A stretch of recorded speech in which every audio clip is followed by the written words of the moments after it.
Ah, 2500 watts. Je vais le péter. 2500 watts.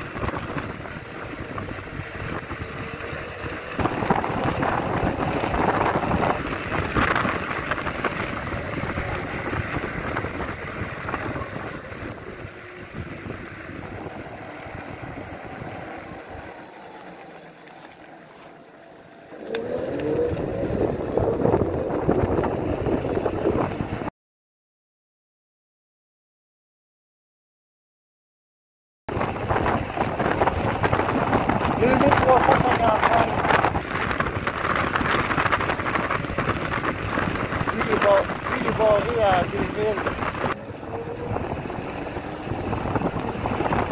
2400 colis.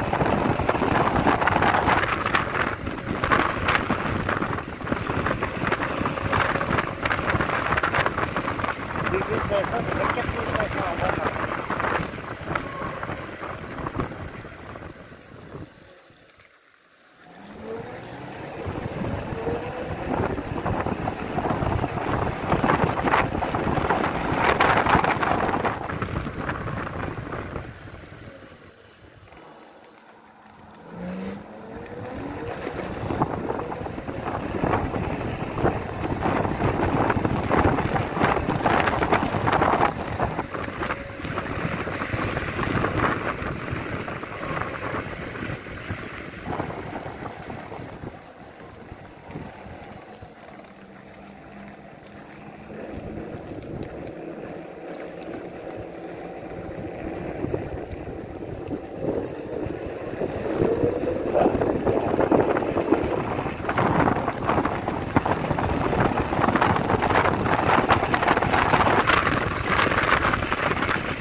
Oh shit!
Colisse.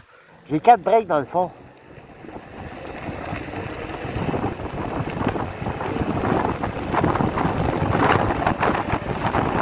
To illustrate the general electrical principle here, on any electric vehicle system, you have a battery pack. Everyone knows you have a battery, but the battery outputs more or less a fixed voltage. And you have a motor, and the motor, at least in the case of permanent magnet motors, it actually generates a voltage whenever it spins. And in between the battery and the motor, in order to modulate how much power is going to that motor, we have a box called the motor controller. And in its simplest description, what that motor controller does is it varies the voltage coming out of the battery and reduces it so that the motor sees a lower voltage. And so that way the controller can increase or decrease the power going to the drive, and it can increase the speed of the vehicle by just moving its output voltage up and down. So if the output voltage of the motor controller is higher than the voltage that's being generated by the motor, you have power flowing into the motor. So the motor is generating power and spinning, and it's sucking power out of the battery.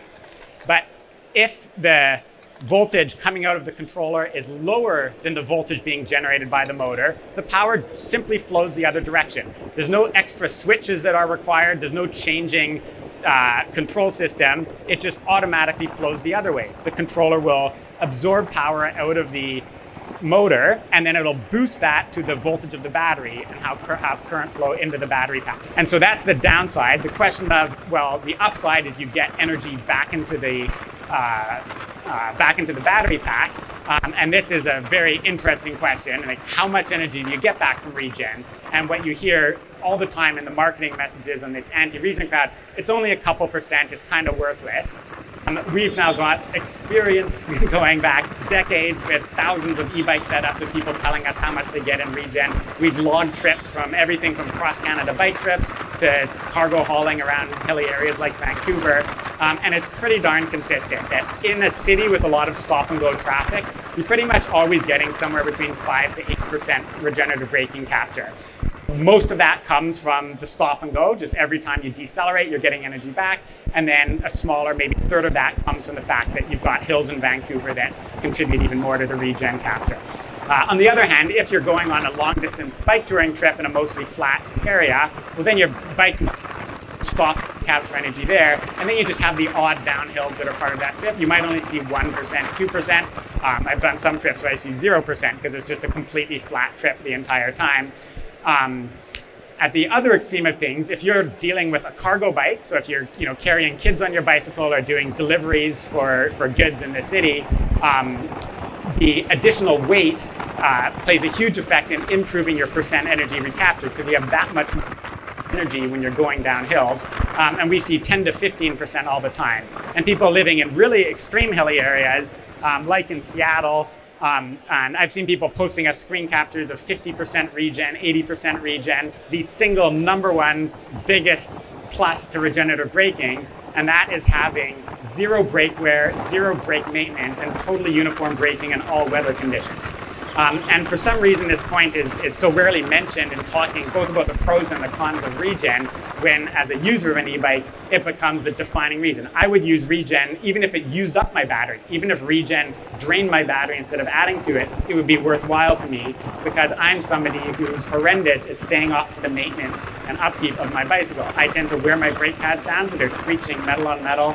I've busted 2 or 3 rims, as you see on the bottom right here, by not replacing my pads until the metal inside the shoe was scraping against the aluminum, and then the pressure caused the sidewall to pop out, because it's just an annoyance. I want the bike to serve me, and I don't want to have to be constantly tweaking and adjusting it to be well tuned up.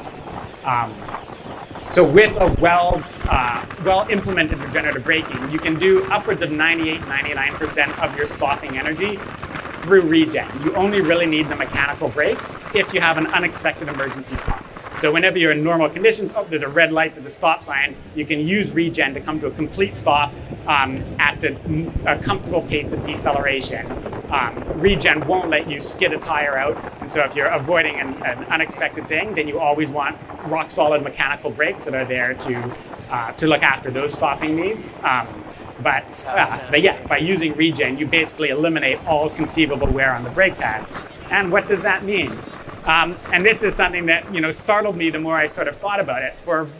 So prior to me having Regen. On my own e-bike, I've gone through all different mid-drive motors, geared motors, direct drive motors, and for a long time I was running a geared hub motor, the one that you see on the left here. And I use my bike, it's a cargo bike, so I'm often carrying stuff with it. I commute pretty much daily with it, and I had to replace my brake pads 2 to 3 times a year. And those disc brake pads cost, you know, $30, $35 every time I had to replace them. And I'm replacing them when they're totally worn out. So really, properly, I should have probably been replacing them a bit more often. And that lines up. If you read online, people say, oh, you should probably replace your brake pads every 1,000 kilometers, 1,500 kilometers. And I'd easily be doing, you know, 3 to 4, sometimes 5,000 kilometers a year riding.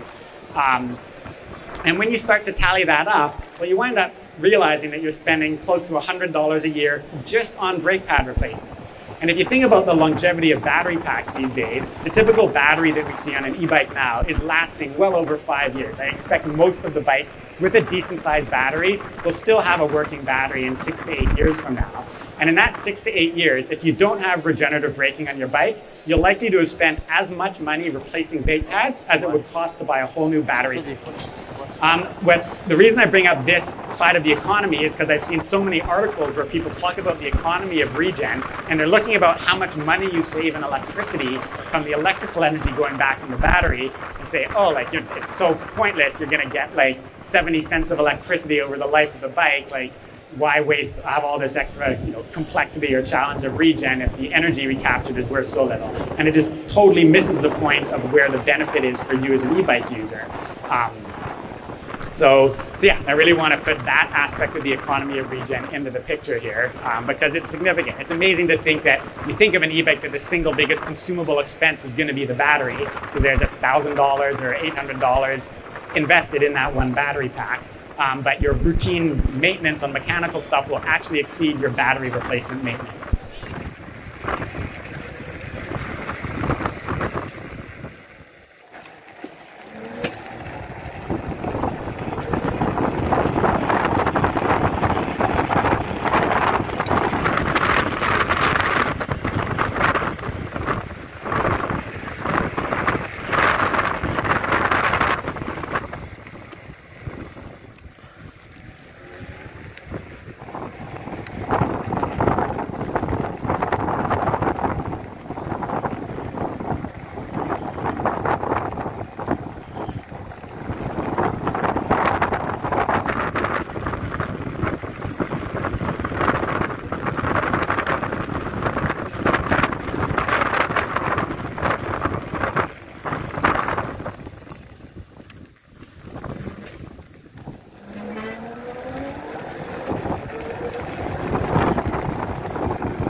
La batterie, voilà là. Celle d'en bas pour l'arrière. Puis la petite 13,5 ampères heure pour en arrière.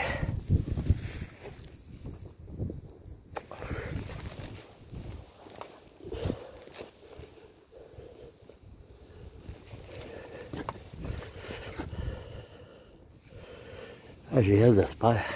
Tu vois, elle est tombée morte. J'ai elle de spare.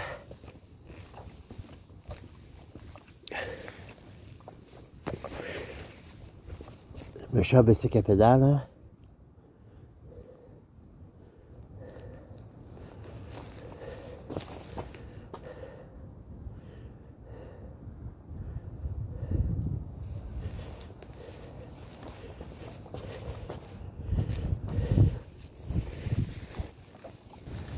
Fait que les freins régénérateurs, là, c'est formidable, ça. Ça break le bicycle au bout. Des fois, je break, puis le stop est encore loin. J'ai arrêté, je suis pas habitué. Il y a 5 niveaux. Moi, je l'ai mis au niveau 1 hier. Au début, à 5. Mais à 5, ça dit que ça peut être risqué pour les chafs. Là, je l'ai mis à 1. Puis là, je l'ai mis à 2. Ça recharge pas gros, mais moi, c'est plus pour les freins. Un bicycle lourd comme ça, puis tu rajoutes du poids, plus que c'est dur, c'est freins. Puis c'est roues. Puis c'est disques, puis c'est pads. Les calipers. Ça t'évite bien beaucoup d'entretien puis de remplacement de pièces, de pads.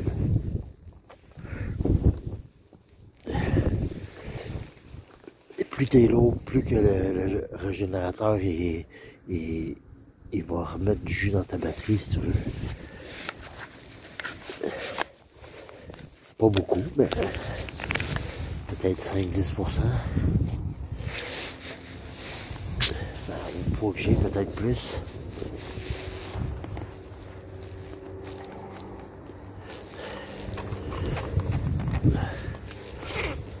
Bon. Il y a 10 cm de main, fait que... Bon, peut-être la dernière fois, je le prends l'hiver, j'en profite.